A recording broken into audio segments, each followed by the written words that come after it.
Afin de relancer son économie affectée par les effets néfastes de la pandémie du coronavirus, le Fonds monétaire international va allouer le montant d'1 milliard de dollars à la Côte d'Ivoire. L'information ressort d'un communiqué de la présidence ivoirienne. C'est au cours du sommet international sur le financement des économies africaines qui se tient actuellement à Paris que l'accord du prêt a été annoncé par la directrice générale du FMI, Kristalina Georgieva.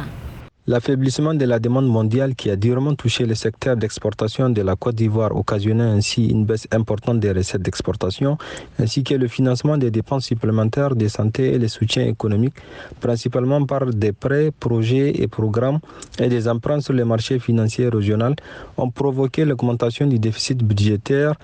et de la dette du pays en 2020, ce qui a de facto réduit les marges de manœuvre du gouvernement, les poussant ainsi à recourir à des financements additionnels. Ce nouveau prêt vis-à-vis de la Côte d'Ivoire succède à ceux accordés courant 2020 pour aider le pays à faire face à la crise du Covid-19. Notons qu'en avril 2020, l'institution de Bretton Woods avait accordé 886 millions de dollars pour faire face aux besoins urgents de financement engendrés par la pandémie du Covid-19. Donc le financement du FMI viendra sans doute à point nommé pour permettre à la Côte d'Ivoire de rattraper d'une part les retards nés de la crise et d'autre part garantir une reprise solide, permettant ainsi à la fois de renouer avec les performances d'avant-crise, mais aussi stimuler la création de nombreux emplois. Un récent rapport du Fonds monétaire international sur les perspectives économiques de l'Afrique subsaharienne révèle que la Côte d'Ivoire fait partie des rares pays au monde à avoir maintenu une croissance positive en 2020 malgré la pandémie.